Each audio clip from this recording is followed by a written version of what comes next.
live tonight on Citizens News. Jeez. Sorry, you guys don't even have headphones on. You're loud, dude. Oh, yeah? Sorry. I'm sitting right next to you. I hear everything now. Dominic, how do you feel about that? I live with a loud ass person. So The funny thing, she doesn't know why you're yelling like that. Oh, yeah. I was telling them my girlfriend like bit me when I woke up the other day on Sunday. And for some reason I went,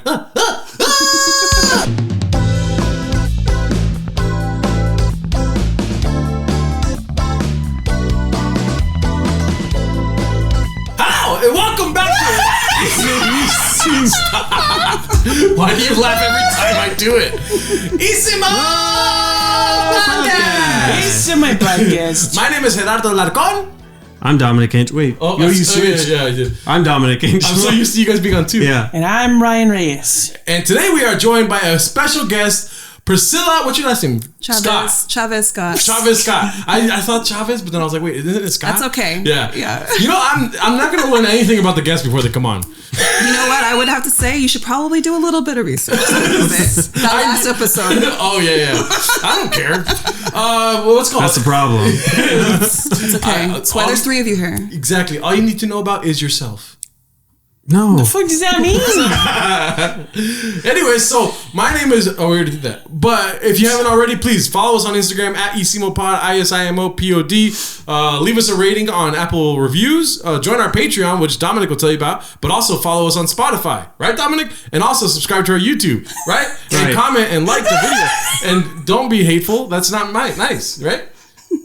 Right. Yeah, don't be hateful. But go ahead and tell them about the Patreon. Oh, yeah, Patreon. So we have a Patreon and we have two goals. Fuck, I fucked this up. Okay, we have two levels of Patreon. We have our $5 and our $20. $5 gets you access to our Discord, get you bonus content, meaning extra episode every week, and early access to all of our regular episodes. $20 a month, you get a picture on our Patreon board, our Jarito board, and you get a shout out. Yes, and for today's shout out, we have the usual suspects. We've got Alex Knotts, Angela Mezqua, Aparni Rani, Aztec God, Eddie Bravo, Emily Castro, Imperium Sloth, Izzy Sandoval, Jazz, Kareem, Luis Gomez, Daria, Nia Town, Calzone, aka Nicholas Moreno, Not Mitch, P-Dog, Veronica Lopez, and Yesenia Oropeza. Last episode I just said Yesenia O, but I felt like determined this episode to get it right, and I probably fucked it up too still. But join us on Patreon. He already said it all. Yeah, and we have a Patreon goal still happening. Once we hit 100 patrons, we're gonna do a live show that will be streamed digitally so that everybody gets access to it. And if you're a patron, you get free admission or free access to the stream. Now for the real reason why we're here today. Stop talking, Dominic. Just kidding. So, come back. We have a guest today that is a great photographer. She's taken portraits of us, and you're lucky if you've seen them. Has anyone seen them yet? No. Not yet. Okay, cool. See, you're lucky if you've seen them, huh? Yeah. Maybe you're a hacker, you know what I mean? And you can't figure out how to break Isimo's infrastructure, so you like go... Don't invite people to hack our guests. No, I mean, but they're busy fucking learning code and shit, so they're not watching this. Anyway, and if you're a Mexican hacker, more power to you, right, Ryan? Representation matters. Exactly. We lack representation in hacking. Mexicans need to learn how to code. We are here for the hacker fool community. Exactly. One of my cousins knows how to hack, and that fool's Italian. That's what I'm saying. You know what I mean? And he works at Google. So what are you hacking really? The world, right? So anyways, go ahead and talk about... I'm terrible with guests, you know? That's okay. Well, actually, I mean, Priscilla, you were one of like our early listeners, Yes. our like early... Yes, so thank you for having me. Big fan of the show. I'm pretty sure I've listened or seen every single episode. I think I've missed like two. I've seen like almost everyone. Nice. Yeah, you guys make me laugh so much. So. Yeah, so the way that we met was through TikTok. Yeah, you came up in my For You page. So I'm working on a personal project right now where I'm speaking to just different Latinos in LA. And on TikTok, you popped up on my For You page, and you were essentially doing a video where you were explaining that if you don't feel Latino enough and you're somebody who's creative and makes art and you feel like maybe you're not enough, that if you are Latino, that means that your art is Latino and there's no one way to do your art. Yeah. Right. And I'm in the middle of this my own personal project. So I felt like it was speaking directly to me. That algorithm on TikTok is wild. Yes. Yeah. But yeah, that's how you came up on there. And I was like, yes, exactly. This is who I'm talking to. So I reached out to you, and then I interviewed you first for my project. Right. And then Rian. Yes. And then Gerardo. And then me. Because you saved the best for last. Just kidding. I was being sarcastic. But I love the interview with Project, and I'm excited to see what happens. I don't know if you want to talk I'm too much still working on it. It's like, I can't go into it too much. That's still like very much a work in progress. I started it. Should I talk about it? Or can you talk about like what inspired the project? Yeah, I could tell you just like what it. Yeah. So back in 2019, I believe this was in 2019, there was 2 major shootings. One in Gilroy at the Garlic Festival. I'm from San Jose, Northern California originally, and I'm very familiar with that festival. It's very, like, lots of families, things like that. It's been going on for years. And then there was another mass shooting in El Paso, Texas, the Walmart. Yes. And, you know, there are shootings in this country every day, all over the place, all the time. Obviously, this hit me a little bit different because both people that did this were, like a lot of these shooters are young white men, but these 2 in particular were very specific about wanting to kill Mexicans. Yeah. Right. And it just, you know, it struck a chord with me. I just kind of thought, sitting here thinking like, especially the Gilroy Garlic Festival, you know, you hear about other shootings that have happened in churches and things like that. Right. You know, and it just was very upsetting. And I realized that I really wanted to get to know more about my community. I'm somebody who's pretty much always grown up in white spaces and has always felt not Latina enough, not Mexican enough. Yes. And part of this project is talking to all of these different Latinos. And it's interesting because what I've found so far is like, there's a lot of people that feel that way. Yeah. And what it is similar to my story where, my dad came here from Mexico. He's from Chihuahua. Mm-hmm. And when he immigrated to the States, he had a very bad experience, experiencing racism, prejudice, making fun of the way he talks. This is why I sound the way I sound, because he really wanted me to be able to speak English well, not knowing that I don't speak Spanish, everyone. Yeah. And it's really heartbreaking to me. Yeah. He didn't realize that would have been, and I'm not blaming him. I'm sad for my parents for like, essentially I feel like this country lied to them. Yeah. So anyway, I'm talking to a lot of people that are having those experiences, different experiences, not all the same. But that's part of it too, showing that we're not a monolith. So I'm not done. I still have more people to talk to, and I need more people to participate as well. So, if that's the case, I mentioned the story or the project to a couple of my friends, and I can tell you later if you want. 1,000%. Yeah, and we have a ton of people that would be interested. Yes, 1,000%. And anybody who's watching or like is a yeah, I missed that. I don't know what to say. The vibe was just like, we know a ton of Mexicans. I know so many dudes. I know hella Mexicans. But yes, I need more people, and it's been difficult. Like have had to stop and start this project since 2019 because, obviously, pandemic happened. My husband got really sick. He got diagnosed with cancer. He's great now, but it was just crazy. So I've had to stop on and off. And then in between that, I'm a photographer. Right. So I also have to take gigs. Mm-hmm. So, but I want to really take my time with this project because it's very important to me. And, it's sensitive. Yeah. Having to have people open up to me and tell me their experiences. So it's going to be a while, but you will see it.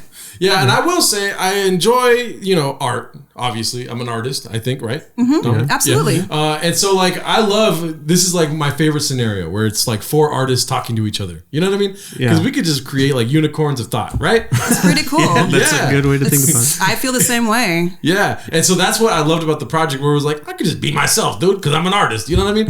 Now, my question in saying all that is, for us as comedians, right? Mm-hmm. There's 2 questions. First one is, like, what is the open mic for photos? You just go in the wild, right? You just go out in the wild and you take pictures. Well, so the way that I got started with it is both of my parents always had cameras around. My dad had a video camera, like when video cameras were first a thing in the 80s. Yeah. And he would just take like family home videos.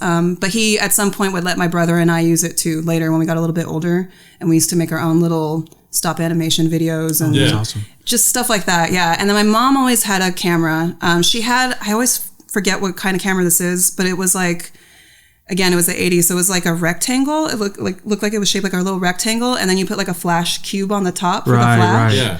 And then I used to always like take it, you know, and take pictures of like my brother or like whatever we were doing, and then put it away like, you know, like she wasn't going to find it, and then she would find it and develop the film, and like all the images were like from a perspective of someone that was real small, you know, little, like real short. And then she ended up getting us a camera to share, and it was essentially the same style of camera, but like a little bit more updated. The flash was it was already in the camera, right, but it was Teenage Mutant Ninja Turtles themed, because that was so what was cool. popular at the time, like the cartoon and the movie.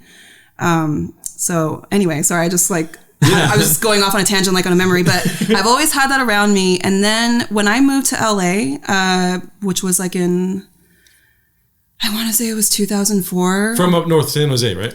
No, I've moved so much all over California, but I had just moved from San Diego at the time. Oh, but I was also living in Fresno before that for a while. Oh my gosh. Yeah, I was born in San Jose, lived in like my childhood. I grew up in Modesto, then I came back to San Jose, and then moved to a small city outside of Fresno, Madera, the Madera Ranchos, which is very like country. Went to school, like high school, finished high school up in the mountains, which was a very different experience from the previous high school that I went to in San Jose. So I've actually moved around a lot. But when I moved to LA, I was in my early 20s. I was actually wanting to pursue acting because I did some theater in school.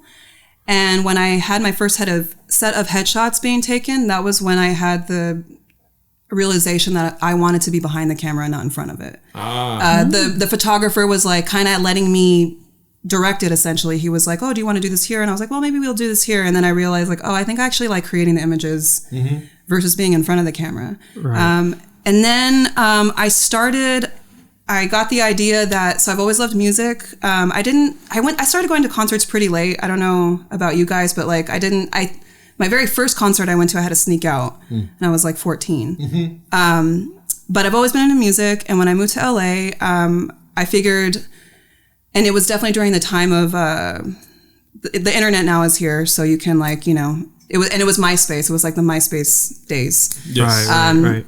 So I would just reach out to bands that I was interested in shooting via MySpace pretty much, and say like, hi, my name is Priscilla. I'm a photographer, and I see that you have a show on this day. Like, would you be into me coming to shoot the show?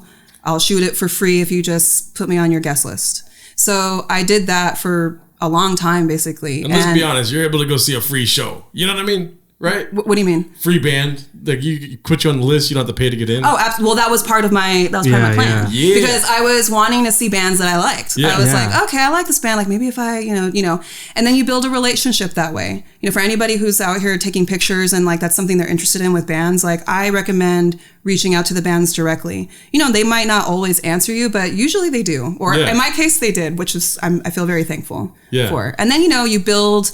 I did live shows for a very long time, and then at some point I stopped and I was doing more promotional photography for bands, like when they put out a new album or if they're going out on tour. And now I shoot for lots of different bands, but there's my husband's in a band called Failure, and I shoot a lot for them. So I do like their promo stuff and, you know, behind the scenes studio type stuff, music, which I love. That's probably like my favorite thing to do, like being in the studio behind the scenes. Yeah, nice. Your stuff has like run the gamut of like just the diversity of bands that you've covered, right? Like you were telling me when we met, like just like shooting for like big bands like Interpol and then like local stuff. Yeah. So like there's a lot of like local bands that I shoot for, especially people who I'll get to know because I'm shooting a band and they happen to be the opener. And then like if I'm sitting there and I'm like, oh, this person's pretty cool. Like that's happened many times, and then I become friendly with that person. But then there's also bigger bands like you just said, Interpol, like where I've shot them too. So yeah, actually before I came here, I was kind of doing a little run through of like what, in case they ask me what bands, you know, because there's so many. And it's really split between like bigger bands that I guess are on like major labels, and then like a lot of LA based bands. Right. I wish I don't know. It's funny going through all my work. I want more I shoot a lot of rock bands. Right. Yeah. Basically, it's predominantly rock. Let's be honest. Reggaeton, they don't need pictures. They got the music, right? Everybody needs pictures, man. I'm just kidding. They do. I just think, I mean, I listen to all kinds of music. I'm a big music lover. But I grew up on rock and roll. I remember, I probably said this before on the podcast, but I told a girl once that I will never listen to anything but Led Zeppelin for the rest of my life. Unprompted, right? You know what I mean? I love it. It's gross. I cringe now, but it is kind of endearing if you think about it. But I've listened to too more. hard. Well, someone like yourself. I was going to say, someone like, I grew up with that music. Yeah. And I still love that music.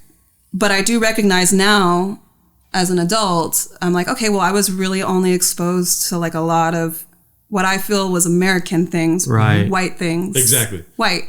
But it's interesting because a band like Interpol has a massive Latino following. Yeah. I shot them at FYF Fest a few years ago, and I have this amazing photo where I'm outside of the pit, and it's just so many people, and there's this one Latina girl in the front, and she's just she's staring right at me, and she just looks really it's she's the peace and this the calm in this giant Dang, that's awesome thing. But it was really cool. But yeah, they have a huge Latino following. Yeah, like them and the Strokes. There's certain bands because the Arctic Monkeys. Yeah. Oh yeah, I was gonna say I love the Arctic Monkeys, but I was I didn't know that. Them, it's because you're Latino. It's funny because I don't know if you've heard of the festival Tropicalia. But it's a newer one. They started in 2019 or 2018. Okay. Well, they started in I think 2018. But the whole idea was that it was music for Latinos. And the first day, it's a 2-day festival, and the first day is all Latinos, and they're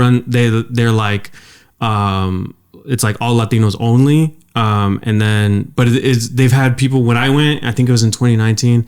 They had people from the Marias were there, and Los Tigres del Norte, closed out the night, Chicano cool. Batman, all kinds of people. But then the second day was really fun because it was more diverse. But they had it was bands that Mexicans or bands that Latinos like. So then they had bands that were like the Strokes and stuff like that. It was really funny to see it's bands that I consider Mexican bands. The Strokes is Mexicans in LA love the Strokes. I love the Strokes. Yeah. I mean, there's definitely certain bands where I mentioned earlier I had to sneak out for my first concert. And I don't even know how many. Do you guys know your demographic in terms of the age? Yeah, we're rocking about 18 to 24. Yeah, so I'm too old. But The Cure. Yeah. I feel that was one of the first concerts I went to was at Curiosa Festival. Wait, what was it?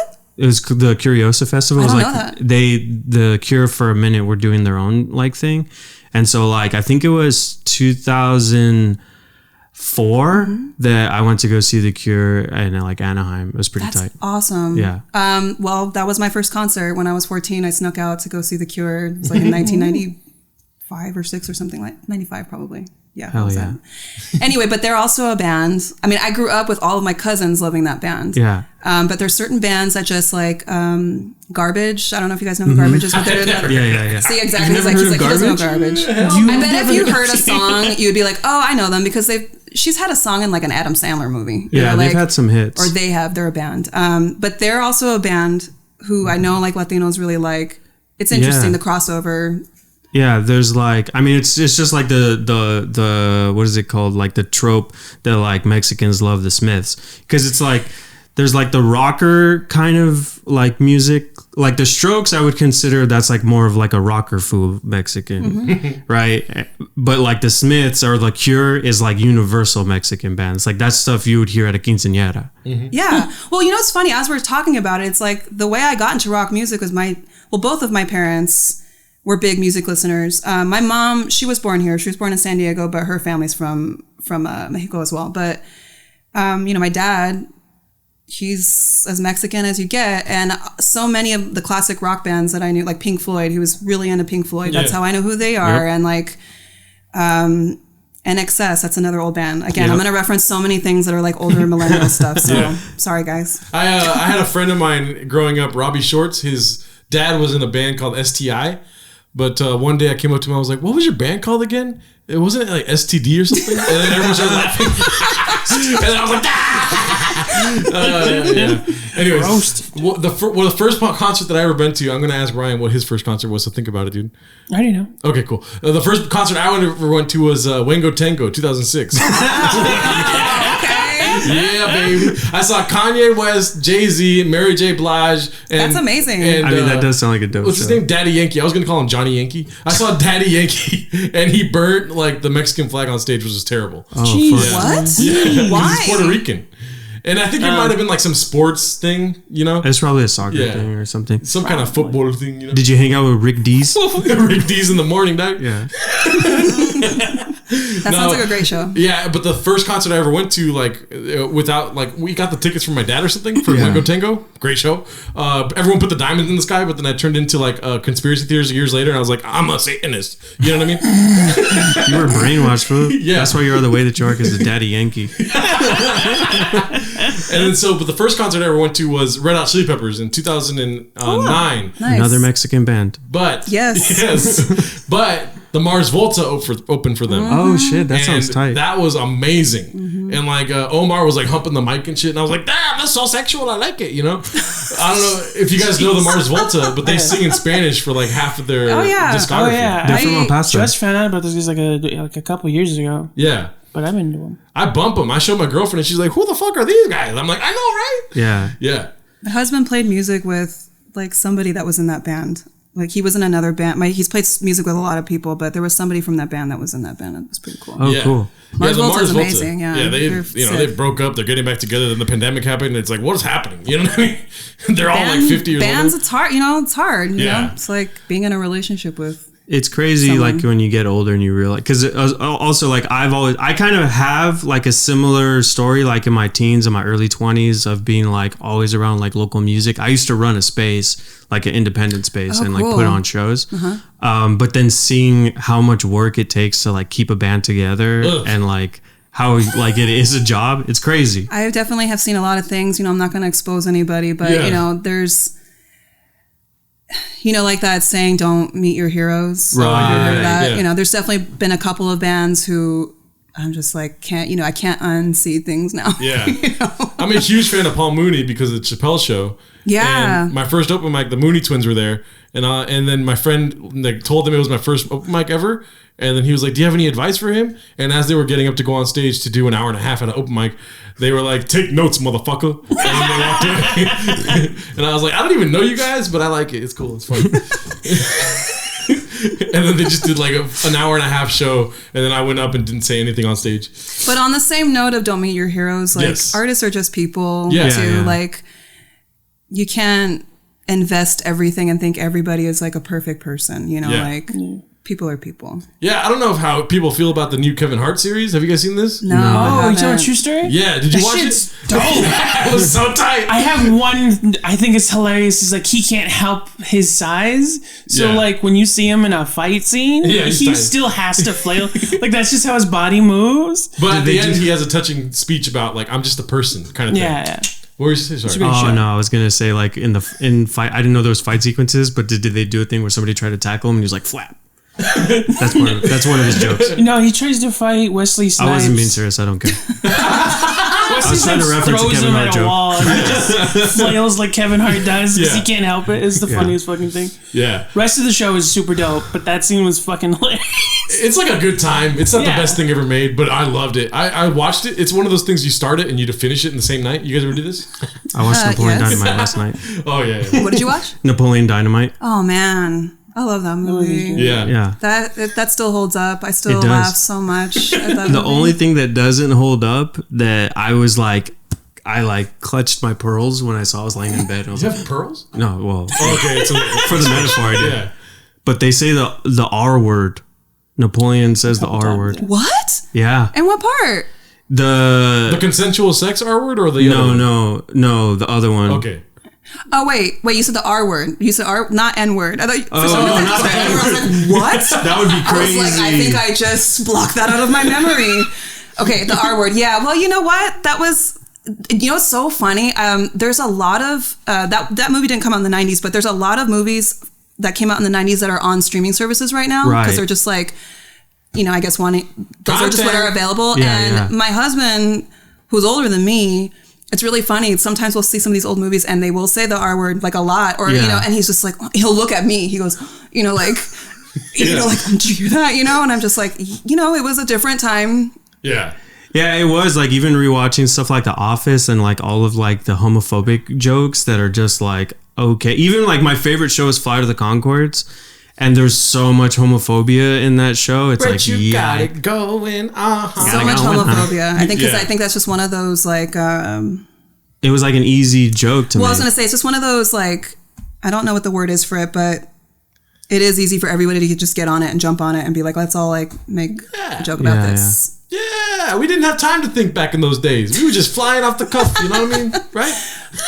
But you evolve. Yes, you evolve. Exactly. That's like, I actually did a video on TikTok where somebody was, it was this dumbass white man who was doing an impression of like a woman of color pretty much. Like, he was trying to say he wasn't, and I accused him of doing blackface in a white suit.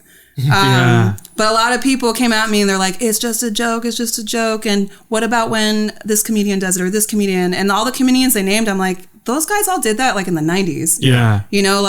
And we've evolved and we learned, and that's okay that happened. It's there. We can't like erase it, but let's, Yeah, even learn. Eddie Murphy like copped to a lot of stuff where, I mean, he didn't really like, you could take it, it wasn't really an apology, but he kind of just admitted that like the stuff he said was wrong and he was like an asshole at the time and he was in a bad mental space, which you could take that as however you want, but at least he like recognized it, that it's like no longer okay and that it's not justifiable. Like, you learn. I actually had a really amazing person that corrected me once when I was in my, I don't know, maybe 23, and I was working at Tower Records. And one of my coworkers, who I didn't know was gay, we were all having a conversation. And then I said like, oh, that's gay. I think I said that's gay or whatever. Mm-hmm. And then she took me aside and basically corrected me, but in the most gracious, like, I'm so thankful and grateful that she was so kind to me because she didn't have to be. But I think what she saw was like, oh, this is a person that doesn't get that that's not okay to say. Yeah. Like everybody at that time was saying it. Because we talked about this on one of my other podcasts about cocksucker, that term, right? But if it's a negative connotation of like, that's a bad thing to do to, do that, then it's not really a good term to use. Well, it's like, that's why I don't say things like the B word or like cocksucker, because like I got into a conversation with a friend where I was like, there's no insults directed at men that are not about like emasculation, right? So like for women there's like all kinds of stuff. For minorities and marginalized people, there's all kinds of like terms for them, but like specifically for like straight guys, there's no like it tends to be like the insult is referring to them as being a woman or being gay. Exactly. So it's like, okay, then that makes sense. Like if there was an equal thing, then we could all mix and match, I guess, or whatever. Yeah. But I was like, there's nothing like I can't, because it's like you can't insult somebody without like putting down other people. So I'm not going to do that. Yeah. Yeah. So back to you, Rian. What was your first concert you ever went to? Oh, yeah. Well, I wanted to touch on that because I've had a similar conversation. Yeah. I've had a similar conversation with my little brother because he's like close enough to my age where we kind of grew up together, but he's still, 3 years younger than me. And we literally like 2 years ago had the same conversation where he couldn't understand why, what the difference was between saying the B word and saying like calling someone an asshole. And it was like a thing where you had to explain the concept. It was like, well, when you call a guy an asshole, you're calling him an asshole because he did something you didn't like. Yeah. When you're calling a woman the B word, you're calling her that because the thing you didn't like because she's a woman, and that's different. You're singling her out for being a woman, and that's not the same thing. And so I understand what you were saying. Like, I have that same issue. It's funny to me watching old movies with family because every time someone says the R word, everyone looks at me. And I'm like, dude, I laughed when this movie came out. I didn't know either. Like, yeah. It's kind of incredible how powerful those like insults are. They're so ingrained in our society that we don't even know why we say it. It's just like someone like your brother is just like, yeah, I've heard that, and that means this, but he hasn't gone deep into it because he doesn't even know. Yeah. But it's so powerful, like how ingrained that is. Exactly, and that's like society. the thing about when people defend it of like how, well, I don't mean it that way. This is how I use it. It's like I should be able to say it. You know, like when people defend saying gay when they mean lame, and it's like it's just the thing I say. The meaning the word has evolved past its original meaning. It's like no, it hasn't, because it still exists in its original form, in its negative form today, which is why it's like not, you know. I would say, because there are examples that are that, like the word moron and the word dumb used to be medical terms for someone who was mentally deficient. And they've evolved past that to be more passive because other words replaced them. All I picture is a bunch of doctors going around and be like, yep, got another dumb patient today. Got another dum-dum. That's why I just say that's whack, fool. That's whack. In 30 years, they're going to be like, you said that's whack a lot back in the day, and it's not acceptable today, you know?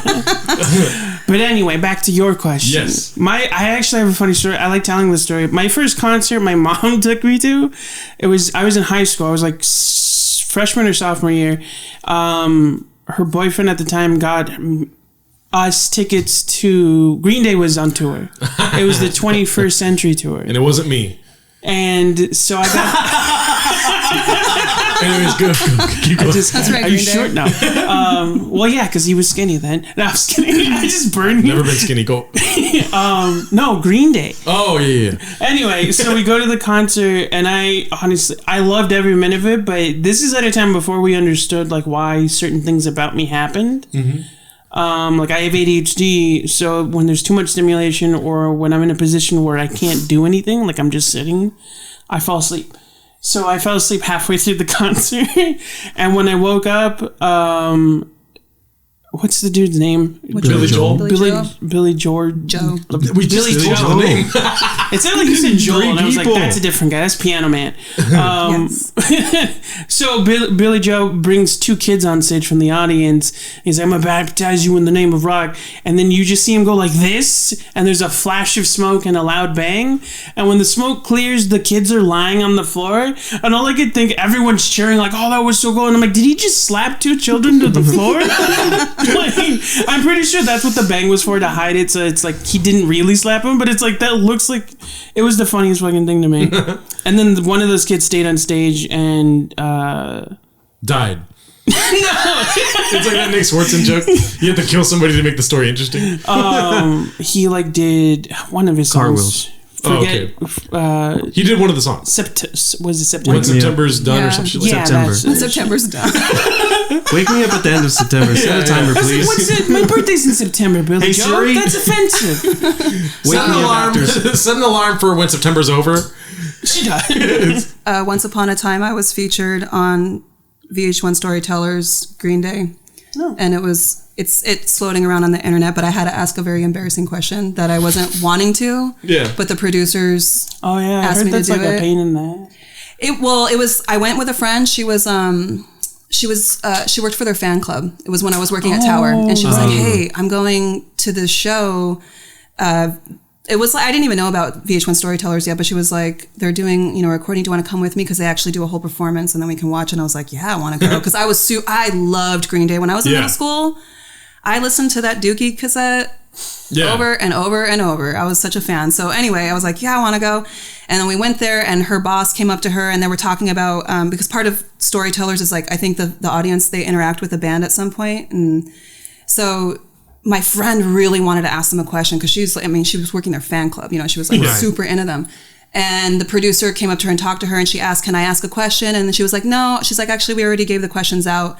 She left and came back, and she was like, "Actually, we want you to ask one." And I felt so bad because, and my friend she was so nice. She was just like, "It's cool. Like, just do it. Like, if they ask me, I'm going to do it, So I'm like, all right. And I'm sitting here thinking like, what am I going to ask them? And I was going to ask them what their first concert was.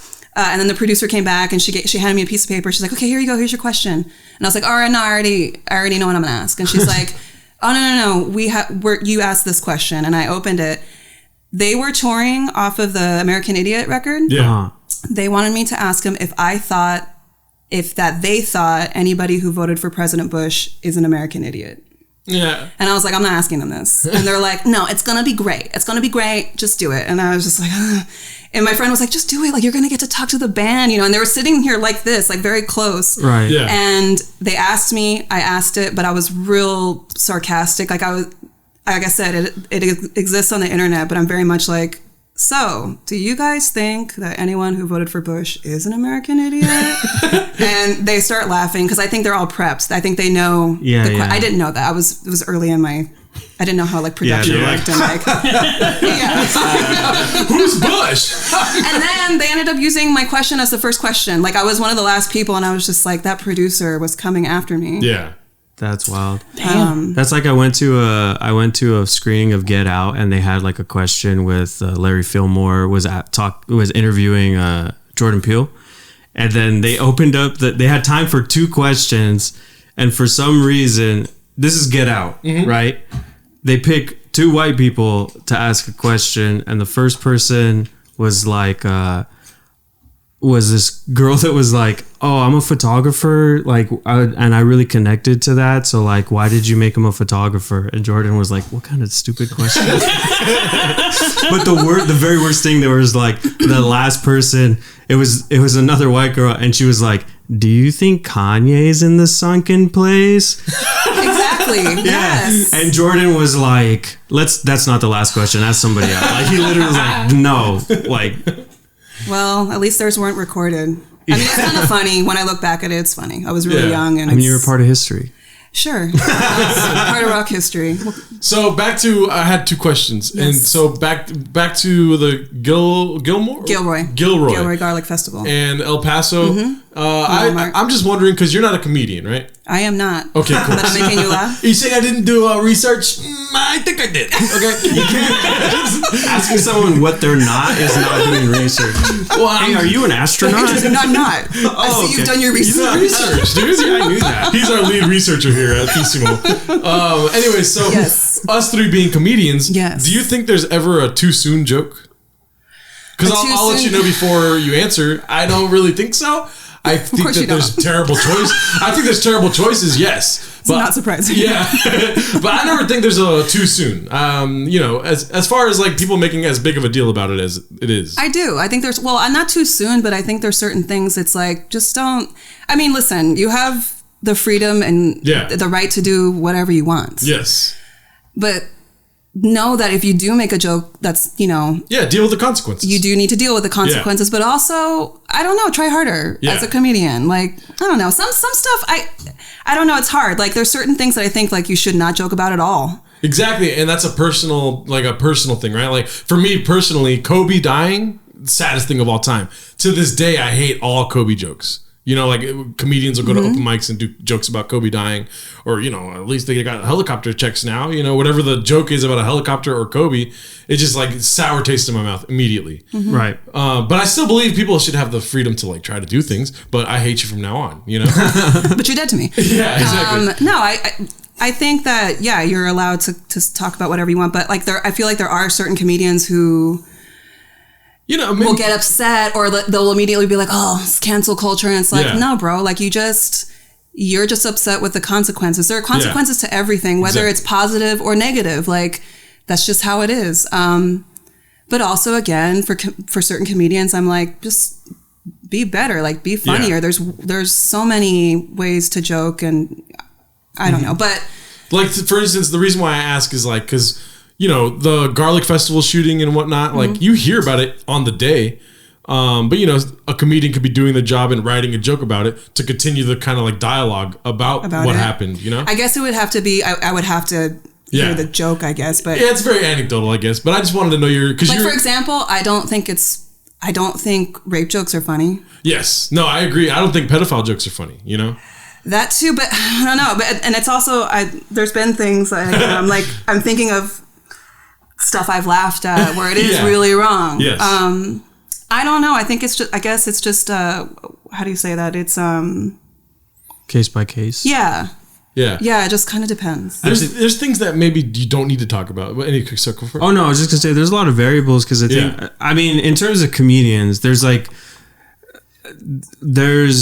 like two camps that I see when it comes to like you should be able to joke. There's two sides to the it's never too soon camp, and there's one camp that is like you should just simply be able to talk about anything, and they kind of relish in like upsetting people. Yeah. And then there's another side where I think somebody like Gilbert Gottfried has spoken about it. Yeah. Where he said like his reasoning for like telling these jokes is because saying something like too soon to him is disrespectful to like whoever it happened to, because then that's telling you that that at some point it's okay. Sure. And that it's okay to say the same joke that would ridicule them. Yeah, that like the event became funny all of a sudden. It's not that's not the reasoning behind telling. Like he did the famous 9/11 joke at the roast. Right. And it was nobody laughed in the place, but it was more like an introspective kind of, I guess, thought. Well, not all comedy is also like funny. A lot of it is just. Hassan Minaj's Homecoming. I love him. I love him too. I was just joking. But no, I mean, a lot of it is like commentary, and especially for people of color. Yes. And it does come off as comedy because it is kind of comical to us. Like when we're thinking about certain situations that we've gone through that align with like our ethnicity. Right. Yeah. And it'll be funny to other people of color. Like they're not necessarily doing those jokes for white people. Yeah. Yeah. I think a lot of the time for me, at least, it's like, it's funny because I used to work at this high school, and they had a poetry reading. They had an assembly and they had a poetry reading, and it was these two girls that were like 14, but they were talking about like assault and like jokes. And part of the poem, one of the lines was like, these jokes, they were saying that they're allowed to talk about it, and one of the lines was something like, "These jokes are like our scabs. They're for us to pick, but for you to not touch." Mm-hmm. So it's like, it's a thing where it's like if you're outside of an experience, then like maybe show some discretion about whether or not you're going to tell this joke. Lane. Yeah. Know your lane. Like not everything is for you. Yeah. You know, not everything is for everyone, and that's okay. Yeah. But yeah, I get that. I respect that. Yeah, I was asking only because you are an artist also, so I'm like interested in what an artist thinks. Yeah. Like, because I don't think it's too soon ever, but I'm also not in the camp of like being the shock jock. Right. Yeah. That's one thing we talk about a lot that I don't like. There's a difference between dark humor and bad humor. Yeah. Like there's jokes. There'll be dudes that we've seen go up on mics that they think the introduction of a concept is the joke, and so they'll just say something offensive and wait for people to laugh. Yes. And then get angry when nobody laughs with them. Yeah. Oh my god. This is ridiculous. We met a dude named Trashbox once, and like oh, he's in a band called Garbage. No, he's not. That was such a dad joke. Fuck. Dad joke. Yeah, it's I don't know. It's weird because it's like talking about like one of the things when you reached out to me about your project, like I really connected to was like how I felt when I heard about the El Paso shooting, because like my family's from there, and like literally my grandma and my cousin worked at a Walmart in El Paso. So when I heard the news, it was like, that's why it's like if I was to hear something about that, then it's like, especially that somebody has no ties to it, that they can just like flippantly make a joke. It's like it would sit wrong with me. I think you just need to be smart. Like obviously, as a comedian, you're always sort of like walking a fine line, or a lot of comedians. Not every comedian is like that. Right. I like what you said about, or what Gilbert Gottfried said. Like, I think that's a interesting way to look at it. Like, too soon. Mm-hmm. How can you tell somebody that their experience was too soon? Especially things like that, because those are things that like they happen and it's really messed up, and then like years later you're still dealing with it. And then every time, for those people in particular, every time there's a shooting, they're probably going to have feelings about it. And so, I don't know. I feel like but I think as a comedian, you could still probably make a joke about it, but you just have to be really smart, I guess. Yeah. Funny is like smart and stupid mixed together. That's my Because idea. Again, I think a lot of it is bringing people together, and sometimes think like I know I've laughed at things that are like, in my mind, I'm like, whoa, that's so not funny, but it's funny. It's like, it's so unfunny that I have to laugh. Yeah, and I think that's kind of like what the sentiment is supposed to be behind funny is funny. It's supposed to be like, I hate people that defend funny as like, well, anything could be funny, anything's something. It's like, no, that means that it's funny as long as it's funny. Like, it's, if you're just, I brain fart. No, but like, it was back to what I was saying earlier. It was just like, you can't just say something and expect it to be funny because you think it's funny. Like, that's not what funny is funny means. Funny is funny means like that the joke itself is what's important in that concept. If you don't have a joke, then you're just being an asshole. Yeah. Yeah, there is a difference between being funny and just being a jerk. Yeah. So, anyways, what else do we want to talk about? I kind of want to jump back over to like your experience in photography. Sure. Of just like because what was I don't know what the scene is for like you're a woman and you're Mexican, so like how is that like breaking into an industry, or did you feel like you just kind of lucked out because of like how you reached out to people, or is there like people like obstacles to jump through? Yeah. I will say like the majority of the things that I've worked on and the opportunities that I've had, a lot of them are simply because I just asked. It's super scary to ask for things, like just emailing a band, especially if you like them. Like, I don't know how many, I'll like look over the message like a billion times. I mean, I do that in general, but that is nerve wracking. And I've had friends who are creatives, in different fields, where we'll have this conversation. They're just like, yeah, but I just want to ask. I'm kind of like embarrassed. And it's like, just ask. Mm-hmm. The worst that can happen is that they say no. Yeah. And then you just move on. So a lot of it was that, like I said, when I figured out like, oh, I can like just message these people and like maybe they'll say yes. And so I feel like a lot of it was because I was actively like asking. Yeah. Can I come and do this? Can I come and do this? It didn't just like happen to me one day. I wasn't just sitting there and like, and that's the thing, like, there's so many photographers in the city, right? Yeah. And a lot that are doing what I was doing. There was definitely always somebody else there. But yes, a lot of it was just asking. And I don't know. I in terms of like you mentioned me being a woman.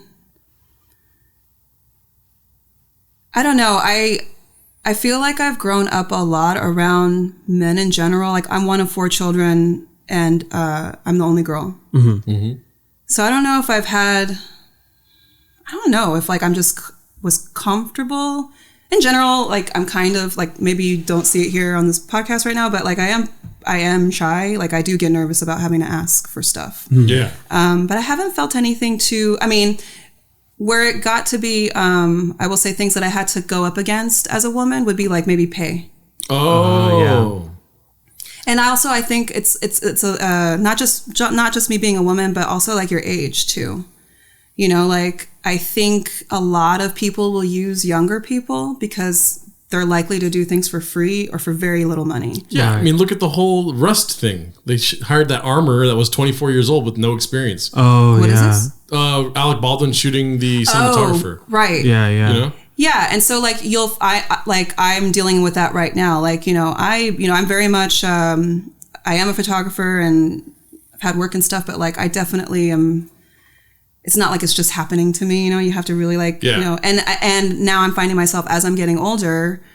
That's something that I'm running into where I'm like, oh, like a lot of people are not wanting to pay my rate because they could probably get it for free or like for super cheap. Yeah, And I get that too. And like for that young person, it's like, take it, and run with it, but yeah, there's a huge problem with that in stand-up comedy also. I mean, we're in Los Angeles and people just tell jokes on the street, you know what I mean? And so you can get somebody for free to do. Yeah, and even if you're like pursuing comedy, it's like kind of a joke, which is like kind of meta when you look at the art form itself. And it also depends too on who you're doing work for. Like I've had a couple of jobs recently where the people that I worked, they were instantly like, yes, I will pay that rate. Yes, because I know that this is what you're worth. I will do that. Right. Yeah. Versus like, there's other people. Like I don't want to expose anybody, but like there'll be like another kind of person who, is going to try to get negotiate down. I feel like or- a lot of people are out here trying to use artists. Yeah. And it Yes. sucks when it's an artist doing it to you. Yeah, and I Which can't happens. imagine getting booked on a show and being like, all right, $120. You know what I mean? I that Yeah. in my mind. It's crazy Yeah. to even think about that. I remember Yeah. when I first like went to Portland. It's a very small town, and I'm in Los Angeles. I'm a nobody, so I'm going to Portland as a nobody, and I booked like the most shows I've ever booked,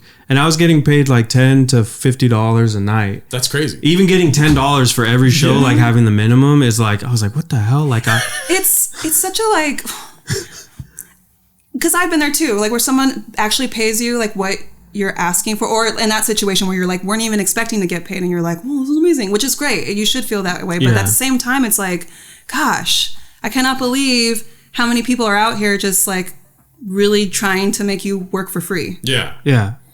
Yep. and then maybe make money off of your stuff too. Exactly. And it's crazy because like in Portland, a lot of the comedians that I know, like they'll post and that they'll talk about how when out here, like comedians are like parasites. Like they'll see, they're like well, I don't mean that like derogatory, but they're like, they'll see a space. Like I have a running joke is like just like a comedian will walk by anything and be like, you could totally do an open mic here. It's true. Like you could walk by like an outhouse in the middle of the forest and be like, you could totally have an open mic right here. And it's like, but that's the thing is like everybody wants to have something somewhere. And so like in LA, nobody wants to like upset. And I understand you want to have respect for the venue, but they like bow down to everything in the venue. And in other cities, it's like a regular thing that when like, yeah, you want to do a show here, but you negotiate like getting payment and like so that you can pay the artist and stuff like that. Yeah. It's like something that like people think that you're people look down on you if you're trying to get paid in LA. Like if you're above something. Yeah. It's crazy. I think, yeah, again, I feel like it's, I mean, sometimes you can't choose like where you're getting work from. Like most of my stuff, I'm only now kind of getting to like decide that. And that's only because, to be perfectly honest, I have also support at home from my husband. Yeah. Right. So yeah, it can be super frustrating, but, I also do what I do because I just love it. Like it's not because I want to be rich and famous, because if Right. that was the case, then I'm doing a super bad job at it. Yeah. But yeah. Yeah, and it's so funny because it's not even like a racial thing, because all comics in LA are like just Well, it's do like it a for free. photographer. Everybody's a photographer Yeah, now that they have right. phones. Like, I mean, like everyone is. And that's kind of funny. I've had people, like I've had jobs where the person would be like, I tried to do it with myself on my phone, but it's not coming out great. And I'm like, oh, you don't say. Like, it's like there's a reason. And I think a lot of people will view photography as it's really easy. It's compatible, or even the fact, or like when you give them a rate and they're like, I could just do that on my phone, Yeah. and you're like, okay, do it then. Go for it. Yeah, and I'm like, Yeah.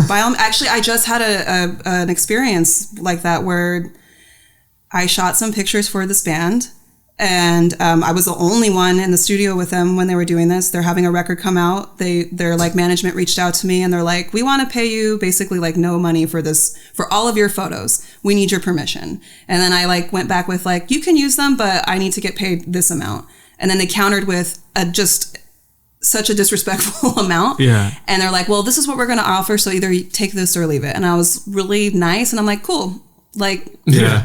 Leave okay, it. I'm going to respectfully decline. You can't use my images. Yeah. And then they were like, well, that's really disappointing. And I'm like, yeah, It is. I know. Yeah.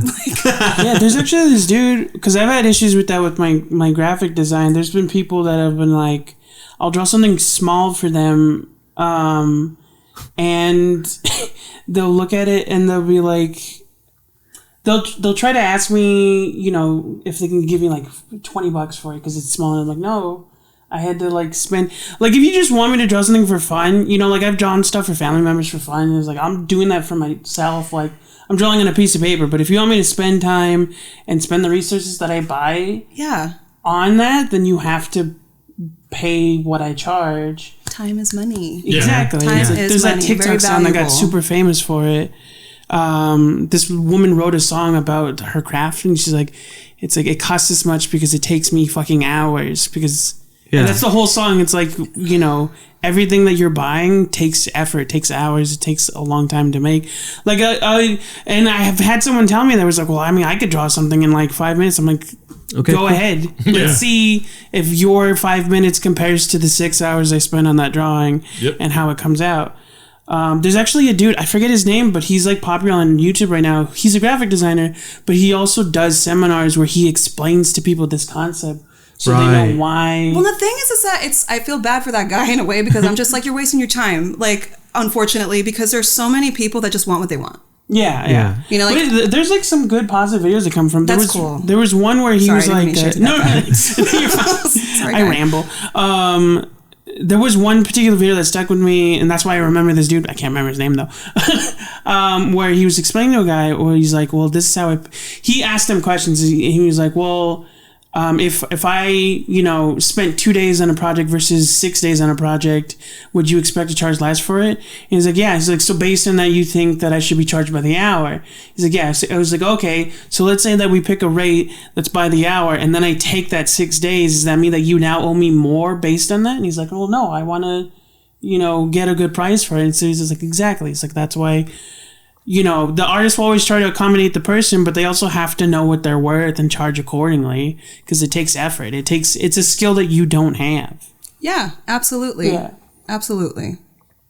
And just for other artists out there, don't be disrespecting your other fellow artists either. That's not cool. Yeah. Don't be taking advantage of other artists because I see that a lot happen. Even if it's a different kind of art form, if you know how much like your stuff takes, Yeah, there's a thing, especially when you're young, like obviously most people are broke and like everybody's starting out. So you do things where you do favors for each other and that's cool. But there's like a limit to like how long you can do that kind of a thing. Yeah. And your friends are supposed to like, I mean, I do stuff for free all the time for my friends, but then I also, those same friends have paid me, you know, maybe it wasn't like the regular rate that I would choose, like a normal whatever, but like they support me, you know. Your friends or your family, they're not going to ask you to do it for free, you know. They're gonna support you however they can do it.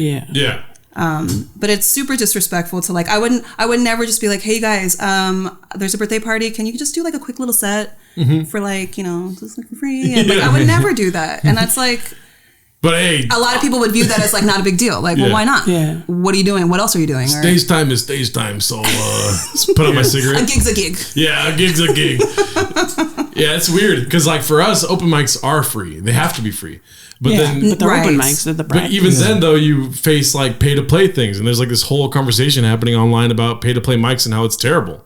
Have you ever had that experience though, where a friend or somebody was like, hey, dude, would you come and perform? So this last Saturday, I was supposed to be on a show. I promoted it on the podcast. Oh, yeah. But I also said that I might be there because I didn't know. Because they also like didn't tell you. Yeah, he tried to give me like 3 different dates. But I told him I'm not available as other dates. Like I have this planned this day, whatever, right? Yeah. And he said, okay, so you're on that date, but promote the hell out of it.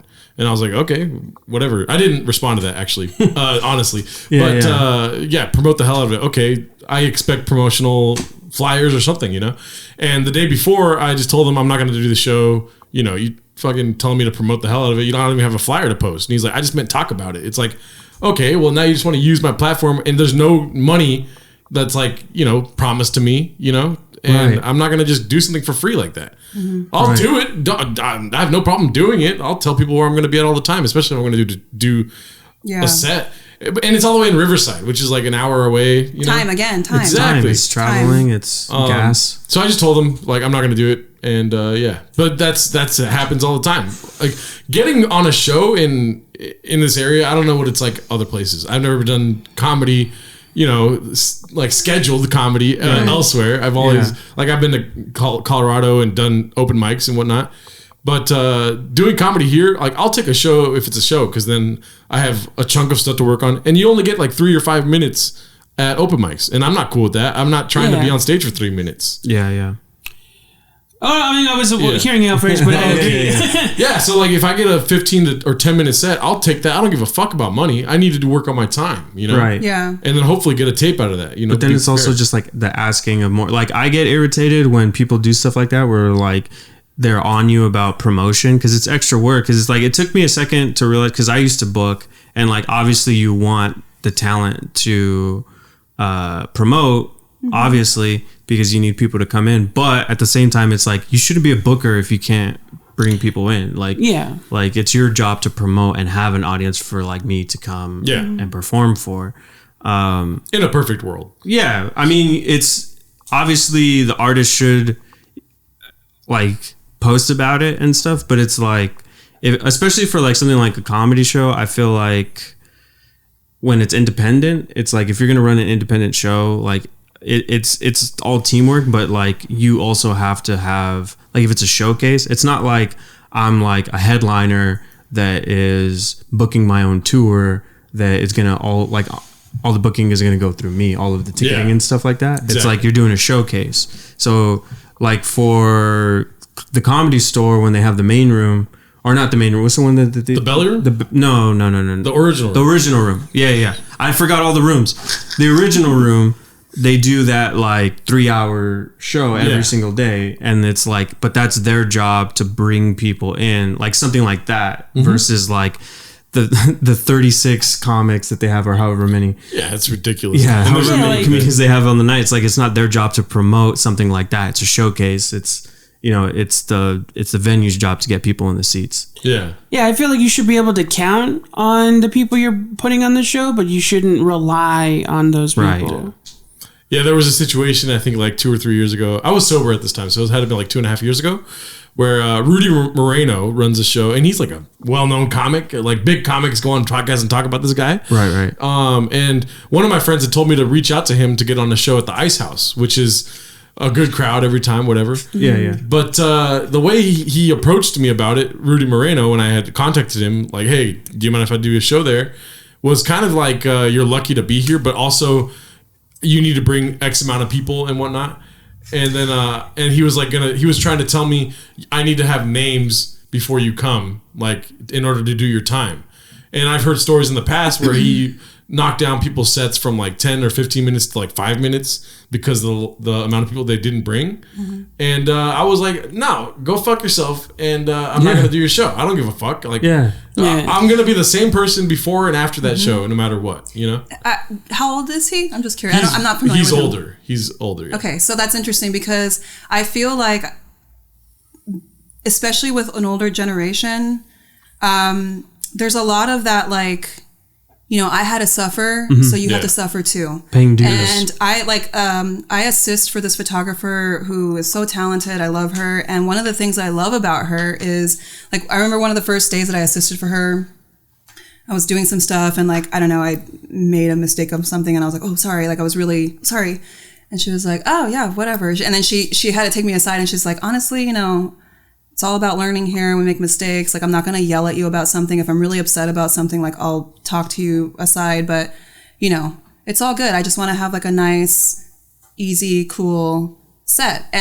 But I've definitely worked in other places where you work with people, maybe people who are higher than you, that have that attitude. Or I've seen it done. I used to work in post-production as a schedule coordinator. And I would see, like, other producers do that to younger producers, like kind of putting them through the ringer, thinking like, well, I had to do that. That's what I had to do. So you have to suffer too. Right. And I think that's starting to change because of that. I think a lot of it is a kind of a generational thing. Yeah, it's kiss the rings. It's like, for what? You and know? It's stupid. It's just, It's like, who are you? Imagine like kiss my ring is like, dude, you got that out of a quarter machine. Pretty much. I think it, because you've worked with so many bands, like an artist, is there anyone that, like, are there bands where you saw them in like their early days that like went on to go, like, did you have like, I think these guys are going to be cool, or like these guys are going to be a big deal, and then they went on to like blow up? No, actually. I mean, everyone, well, all the bands that I went, especially the ones that I liked, they were mostly already like, you know, the band that my husband is in, which I'm surprised you haven't made a joke yet about the name, Failure. He loves Failing. I love Failing. Oh, do you? Yeah. No, Failing is great. Oh, failing in general? You mean like yes, failing is great. That's how we learn. I failed college. You know what I'm saying? I'm an art school dropout. Yeah. But with his band, I remember it being fun. So they were together like during the 90s, and then they broke up. And then they broke up in 97, I believe. And then they didn't get back together until 2014. And during that middle chunk, of them being broken up, they gained a lot of fans, a lot of younger fans, and a lot of fans who were like, pretty much no one ever thought they were going to reunite. Even my own husband, when I met him, the band was broken up already. And I remember asking him one time, like, do you think they'll ever get back together? And he's like, yeah, don't hold your breath. Yeah. So it was a really big deal when they got back together for the fans. Like, it was a really big deal. Right. And that's been exciting for me to get to share space with them, because I feel like I get to like join them too for their, for their like second coming kind of. And right. They've gotten a lot of, they've been really well received, like coming back, which is really fun to see. And also their audience has changed a lot. I feel like when they first came back and they were doing shows, the crowd was just dudes. Yeah. So many dudes. And now after they've reunited, there's a lot more women there. And younger people in general. Right. They were kind of like, no one's gonna. I remember when they were thinking about, they reunited and they were recording an EP, just kind of seeing what was going to happen. And they were thinking about doing a show, and they were like, yeah, let's just do like a random show at the Echo, see who shows up. And I was just kind of like, the Echo?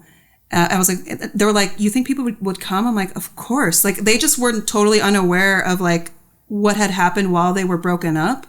Right. And then when they announced their first show back, it was at the El Rey, and it sold out in like 3 minutes. Damn. Yeah. And they had never had that experience. In the 90s, that was not their experience. So they're having a different experience. And so it's fun for me to get to like be with them while they're, I'm very grateful that they share their space with me. Any band that shares their space with me, but yeah, that's been pretty fun. But there's a lot of local bands, like I said, who I'll like see because I'm there for someone else, but they're like opening. Right. A lot of LA local bands that or artists who I have been watching, and I love to watch them, grow and like just create. That's been cool. Is there anyone that you can like name like that you would put money on right now?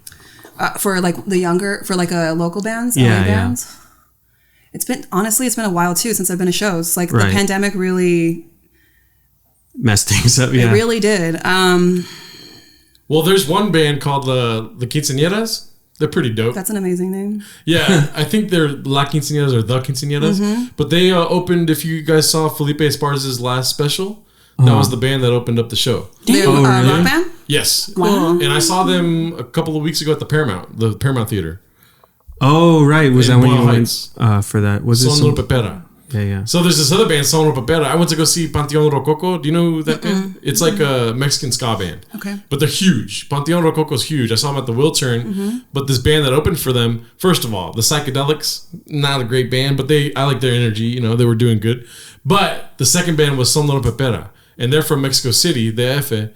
And watching them, I was like, this is the best thing I've ever seen live, ever. And so I followed them obviously on Instagram, and like the next day they were like, we're coming back to LA this day. So I went to go see them with my girlfriend at the Paramount right here in Boyle Heights. And the band that opened for them, the Quinceañeras, I recognized them. I was like, what this? Because I saw Felipe Esparza's English and Spanish special, that last one that came out. What's it called? And they were amazing to see live. Like the moshing and everything that was happening. It was like, oh yeah, dude, this is great, It's definitely, I love going to the shows. Every band kind of has their own crowd. Like there's different crowds for different bands, and there's definitely bands that I'm like, oh, I hate those crowds, they're the worst. But then there's some that are like, I love them. I'm glad to hear that, like that you had that experience. And it is something different. Like when you see a band and they're good, like if you know, not saying like people don't know about music, but like if you know what you're hearing and they're really good live, that's saying something about that band. Because not every band, that's another thing I feel like a lot of people don't know about bands. Like the singer is not the one that's always writing everything. It's usually the bass player or like the drummer. Right. And my husband's a drummer, so it's so funny. Like I feel like that's something that I do is I always make sure to take pictures of the drummer. Yeah. I always do, because they're always in the back. They're always buried. There's not really much. My husband always jokes like, well, it's not really a joke. It's true. He's like, I've never had so many pictures taken of me since I've met you, just since he's met me. Right. But I think most people, when you go to the show, you just identify most with the person who's singing, because that's who's in front of you. The singer and the guitarist. It's funny because that's how I was when I first started doing pictures too. Because like I'm not a drummer, but I love. I was in like drumline and I was always in percussion in school. And like I've literally every single year I tell myself I'm going to learn how to play drums, and it hasn't happened yet. So I'm thinking this year I'm going to buy myself like an electric drum set. Well, I'm still in the middle of learning bass, so hell yeah, we can start a band. Yeah, and my brother too. My older brother was a bass player. Like he preferred the bass because like he loved the Beatles and Paul McCartney was his favorite member, and he liked how he wrote music. I used to have a fake faux Hofner, like the kind that Paul McCartney used to play. Yeah. So it's like. When I took pictures, it was the same thing. Like I used to always try to take good pictures of the drums and of the bass, and then like because it's easy to take pictures of like the singer and the guitar player. That's another thing for photographers out there who are trying to get into that line of work. Do that. Take the pictures of the drummer, because when they get the pictures back, they're gonna be like, oh look, she got everybody. And you make that person and who knows? Maybe the drummer's the one that writes everything. Like you just never know. So like really try to get everyone included. You know? Yeah. As much as you can. I mean, that's at least what I do. I try to include everybody. Yeah. Yeah, just don't go taking pictures of the guy holding lights and stuff. You know what I'm saying? Hey, you know what? That is a skill. I'm just kidding. Lighting and production is very much a skill. And that's a thing that, unfortunately, I know so many bands don't get to have the opportunity to have, like, especially if you have no money and you're going to, like, random clubs and you don't know what it's going to be like. But production is a big deal. And people who light, that's a big deal. I don't know if you guys saw the Selena series. Did you guys see that? Yeah. I did. No. That part about the whole peach cans. Oh my God, I know. Right?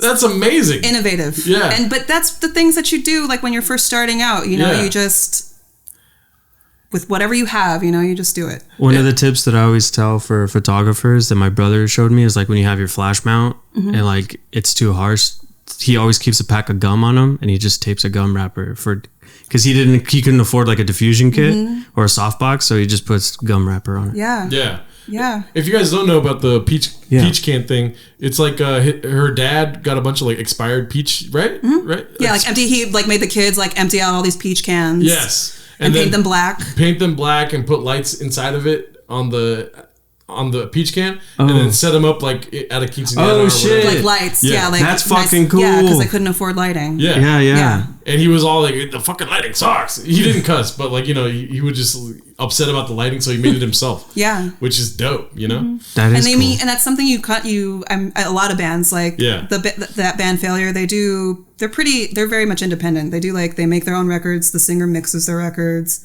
but they're like that too a lot with production. I mean, the more you know, it's gonna only benefit yourself. But there's those times. Like for me, I learned about lighting and film, or like different focal lengths of lenses, all that stuff. I had no fucking clue about any of that 2.5 years ago, right? Right. Or even 3.5 years ago, because I started before I got sober. But what's it called? But learning all that stuff and then utilizing it, is so important. Like, especially if you want to do something. Like, I tell people all the time, like, I want to see you do something, but the only way you're going to learn is by starting. You have to do it. Yeah. Especially because the amount of podcasting I do, like comics especially. You have to. Every comic has a podcast. The whole thing. Yeah. But there is like a skill to speaking and to like just what you guys do. Like there's a skill to a flow of a conversation and how to speak to people and like picking up on. When I used to work in post production, I felt like I was. Since the pandemic, I've been like, bleh. But like when I used to work in post production, I was working with like basically writers. So that was really fun, like getting to practice that. But there is a skill to that, for sure. And so, like, where did you learn the skill of? Because we were talking before the podcast about lighting setups and whatnot for photography, right? And do you think there's a difference between videography lighting versus like photo lighting? I mean, it just depends, I guess, on what you're doing. Because like you can't like really change the mood while you're filming something, but you can define the mood in a picture, right? And in a video, you're not changing your ISO or anything like you do with your photos. That's like moving. Yeah. Lighting was all something that I just did or learned by doing. I was going to art school for a really short time.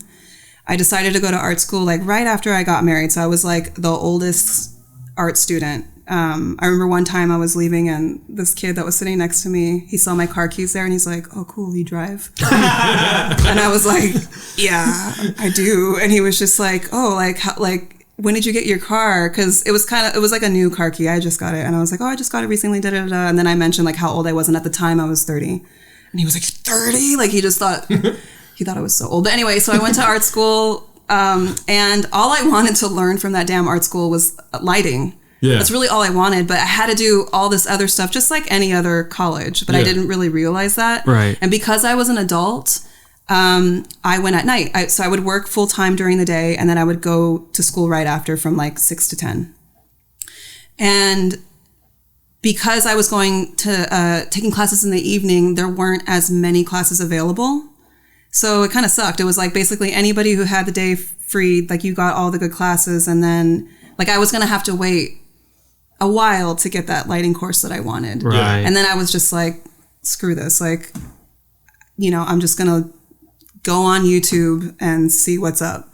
And that's what I did. And then I got a used lighting kit, and I had reached out to one of my friends, this other photographer, super talented guy.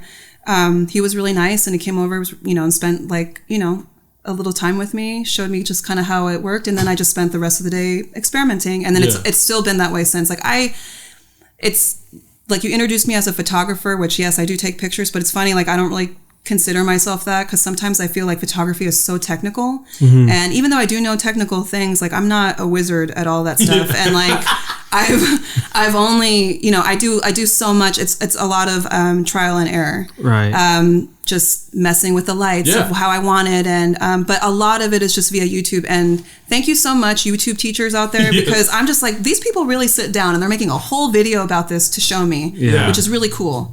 But that's how I learned a lot of it, is just online, YouTube and lynda.com. That's a really good source for anybody who's creative. Do you guys know about lynda.com? I've never heard Lynda of with it. a Y, like Lynda, Lynda. It's great if you're into video, like if you're doing videos, photography, production, editing. It's like all things creative. And it's just like a bunch of tutorials. I think you might have to have like a subscription to that. Like I don't do that anymore. I just like kind of go to YouTube when I need. Yeah. Before, when I was in high school, it might have turned into Lynda, but there used to be a thing just called free tutorials, and it was all about post work for the most part. Okay. But it's like a lot of like Photoshop stuff. But it was cool because it's like you wanted to learn how to make like a vintage punk rock flyer, then you could literally just type in. Yeah. Anytime I run into, I'm sorry to interrupt you. Anytime I run into a problem, like when I'm editing and I'm like, ooh, I don't know how to do that. You know, or someone says like, can you, you know, and I'm pretty, like when I take my portraits, I do a lot of, I like it to be as natural as possible. You know, I do retouching and stuff, but I don't remove things like, you know, like arm hair or stuff like that, you know, like that's not happening. But there have been cases where someone has asked like, oh, this looks kind of weird. And I'll notice, I'm like, oh, it does. And then I'm like, oh, how do I do this? And YouTube has always been there for me. So, like, same question to Ryan. I'm just wondering, because I know that a lot of people listen to this probably like at work and stuff, but they feel like they're artistic in a way. Whether it be like, oh, I'm an electrician, but, you know, I do a little bit of drawing on the side. You know what I mean? I'm just made up a random like, situation. But when's the first time you ever drew something? I was 9. Where? What? I'd say one of the first drawings you did.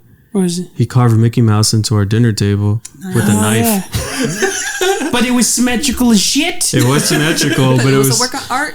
Yeah. I would like doodle and stuff. It started with when I was like a little kid. My cousin Yvette would babysit me. Yeah. This was when I was like a toddler, so I barely remember it. But the thing I remember the most was she had those like, you know, those Bible caricatures. They're like baby looking. Oh, Precious Moments. I think so. Yeah. Huge heads, The very big small, eyes. black. Yeah. Yeah. Love is waiting, or love is sharing. What is it? Yeah, right? I think our grandmother got them, but there was a bunch of those kids as coloring books. So she would have like color with me, and then I would get good at like matching colors. And that became a thing for me for a really long time as a kid. Was I would buy tracing books and coloring books and just learn how to match and paint.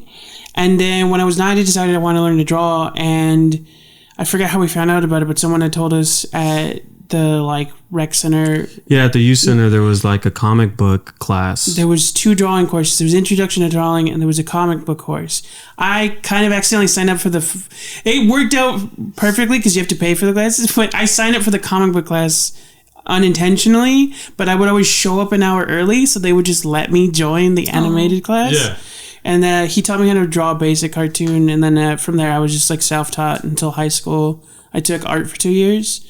But the very first drawing I did, Other than Mickey Mouse?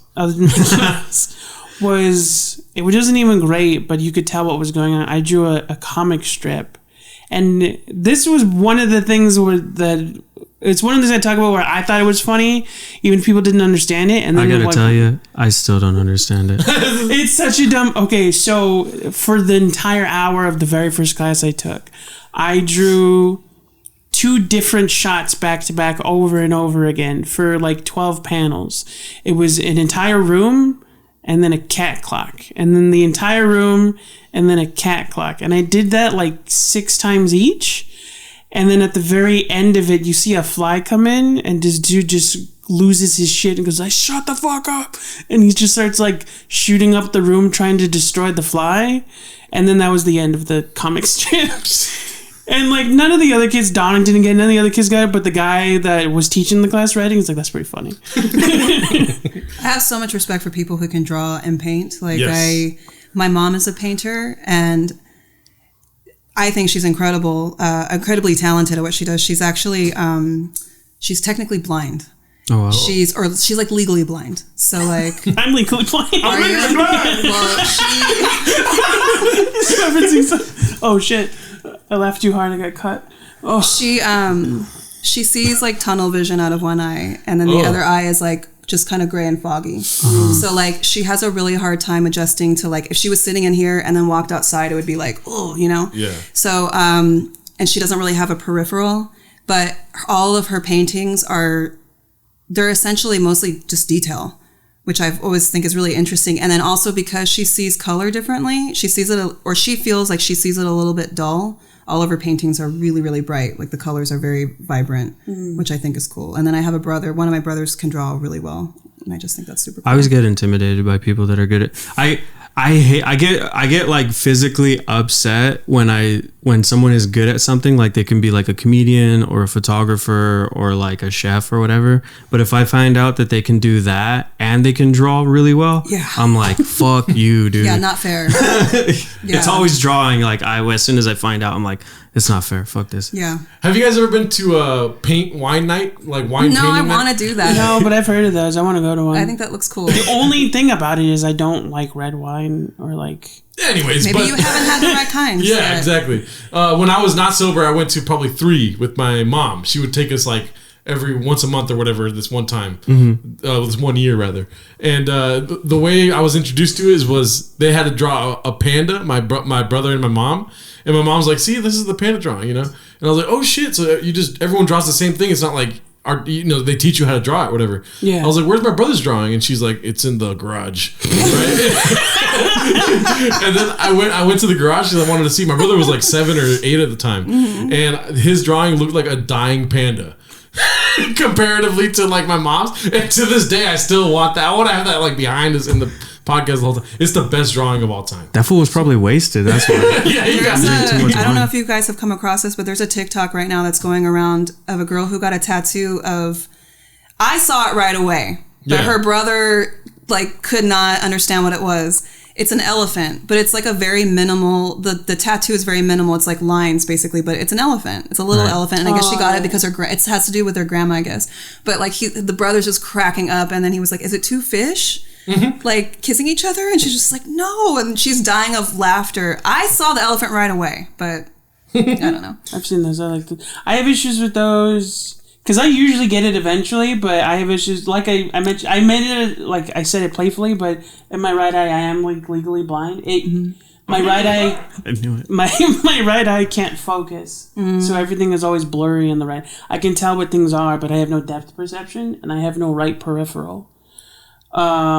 So stuff like that always is a thing for me because it affects my depth perception. You kind of need that ability to like focus in and out to kind of get the whole image. But sometimes you'll probably just have like your perspective will just be really unique to you. Yeah. That's how I feel about my mom. Like I'm just like she'll comment like, "Oh yeah, the colors are really bright," you know, because I don't see I see kind of dull, and I'm just like, but your art is very much you, and it's really unique because you see that way. Yeah, similar to that, the way I draw and paint is very I forget the term for it. It's like hatch work. where it's instead of drawing full lines, I create it doing dashes. But it's because of my eyes, because my right eye is the one that's blind, but I'm right-handed, and so even though it's my dominant, my brain is telling my body to use my left hand because that's the eye it can see out of. So like if I do stuff like that requires aim, like shooting a basketball or like shooting a gun or a bow and arrow, or even playing pool. Ryan, with what are you doing? What kind of adventurous lifestyle you have outside of the show? I know that it sounds. The only reason I always remember scaling that. a mountain. Side note: the only reason I always remember it that way is because when I was 10. My mom signed us up for archery classes because our cousin was signing up, and so we did that together for a while.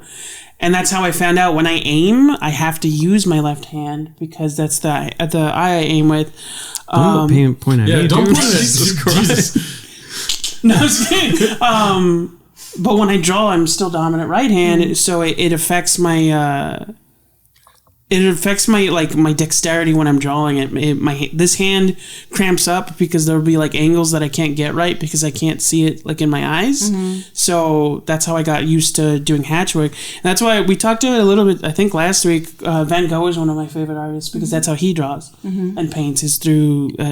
It's not like the one that's dots. It's just an assortment of lines that flow together. Yeah.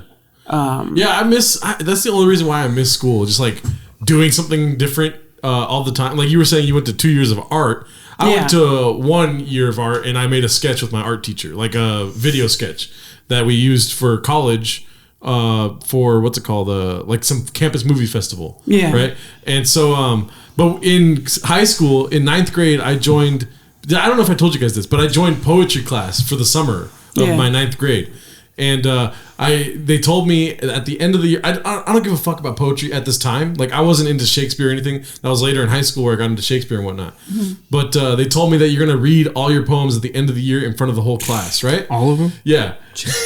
And so like you'll have like your hour or whatever where you're standing in front of the class. Hour comes into play later.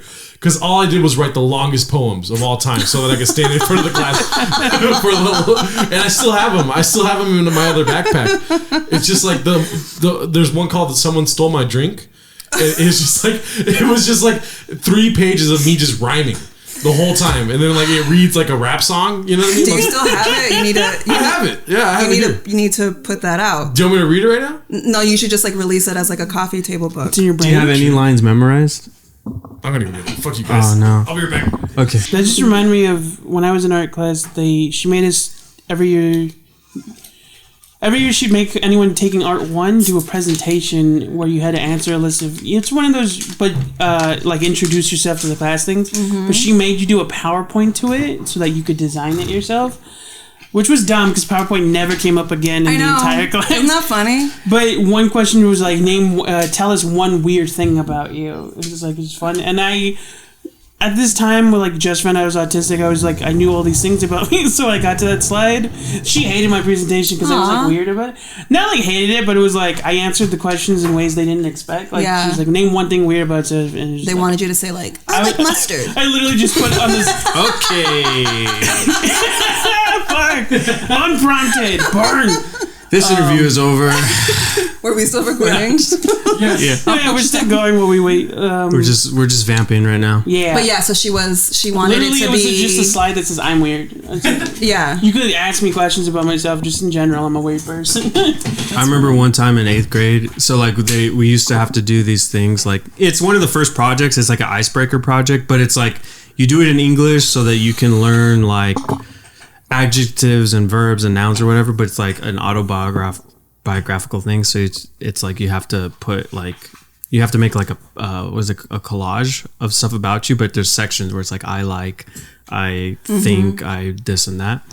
And I took that and I just made like I did it all pictures because I was like I'm gonna be super creative, and I made like a book like 10 pages with no words for my English class, and like just the teacher just liked the pictures that I chose, so he was like, yeah, you get an A. Like but I put a lot of work into it, so I think that's why he's like I put just as much thought into it as like the other stuff. All right. So you guys ready? Yeah. Okay. So first of all, let's see. Writers Camp Anthology, summer 2006, right? And then I was a part of the Wonderful Writers. Wow. That's me here. Adorable. Right? If you're listening, sorry for the pausing. And so let's see here. Alyssa, nobody cares. Rebecca, nobody cares. Rebecca, they're great people, but okay, here we go. I'm Gerardo Alarcon. I live in a suburban town called Rancho Cucamonga. They didn't put the A. Mm-hmm. I'm sure I put the A in my copy. Okay, I'll tell you that right now. Anyways, they stole my drink, right? They stole my drink. I'm not happy because my lips are very chappy. When I was a kid, I took a seat on Santa's lappy. He asked me a question. I learned my lesson. Santa could never give me a blessing. That's when I started wrestling, where I met this girl. Took my life for a twirl. I go to work with a guy named Merle. He drives a truck for $1. Man, he has some luck because I'm not used to getting paid freshman year. Because I don't got $1. I feel like a dog on a collar. Because every time I try to leave, I just can't. That's the poetry part right there. That's just one line. I just can't. I just can't. Whoa, everyone that was the verb. End. Yeah. No, it's not the end. Trust me. My bad. I go to the store to buy a pair of pants. I have a friend named Lance. All these are true facts, by the way. You're friends with Lance Bass? No, Lance. We did call him Lance Bass to make fun of him. It was a different time. Of course. He graduated. He graduated last year. I shed a tear, but he's not old enough to have a beer. I like Snickers bars. I am good at opening doors and good at getting paid for doing chores. Yeah, you are. Like mowing the lawn. That's funny because I'm a Mexican. Sometimes takes me to dawn. When I get an amp, I go to the pawn shop. That was on top of the hill. It was very chill. Barely cost me a bill. I buy amps. My dad buys drills to work around the house because it's a freaking mess. I hate games like chess. Baseball's the best. Unlike the rest. At school, I sit behind the desk. When people sneeze, I say, God bless you. Chugga choo choo. I've never been to a zoo. I love the color blue. Don't go to school in a bus. Never met a guy named Gus. Wish I could. No, I should. That would be cool. I don't like school. Work on cars with the power tool. Red Hot Chili Peppers rule. So does Damian Marley. He's pretty gnarly. Let me just say sorry, because this poem's really bad. My best friend's name was Chad. He was very rad. Oh, no. What? I told you 3 pages. He was very rad, even though he had a little bro and sis. My room is a mess. I can't debate. I'm not able to relocate my bed. Where'd it go? Oh no! Looks like I'm sleeping with the TV. Ew! My hair's greasy and cheesy. Maybe not, but man, it's hot outside. But I think I'll take a ride to see a movie because they're really groovy. While pirates search for booty, I eat popcorn. While Santa comes down the chimney, I talk on the phone with Timmy and Jimmy. My sister says, gimme. I say, I'm talking and you need to start walking. This is before cell phones. Keep in mind. Landline, right guys? I'm a, what is it called? Please continue. Okay. Did you know my favorite car is a Skyline? It goes really fast. 6 seconds in your past. And you're at a quarter mile, but I don't smile because that car is illegal. Not in Japan though.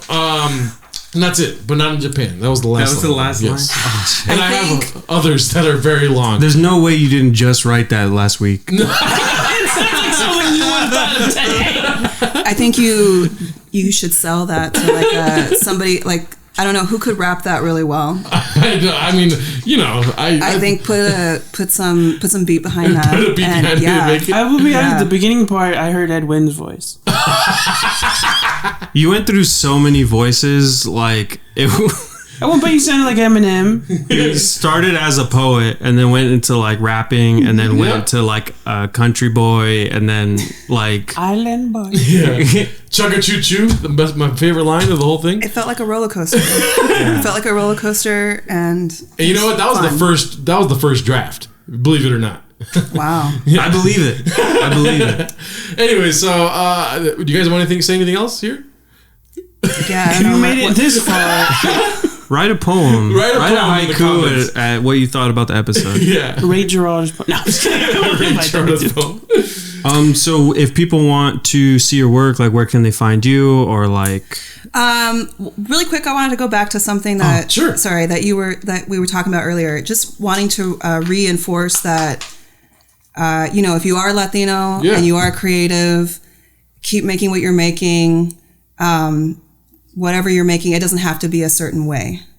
Like make whatever you want to make, because whatever it is, it's you. So Exactly. keep going, and no matter what it is that you're working on. Yeah, the way I see it is like if it's hard work, then you're just an example for somebody else that can make it there if they just work hard. I mean, people are handed things all the time, but that shouldn't be a reason for you to just decide that you're going to fail. And again, like ask for things. The worst that can happen is someone just says no, and at the best, who knows? Like I've definitely had a lot of really amazing opportunities because I've just said yes to things, even things that made me nervous, where I was like, oh my gosh, I can't, shoot for them, or like Yeah.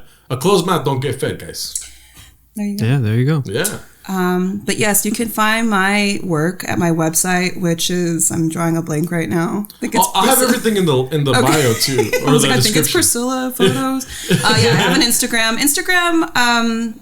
I mostly just post like work. What I work. Sometimes I post personal things, but it's mostly work stuff. I do have a TikTok, but don't even go there. It's not,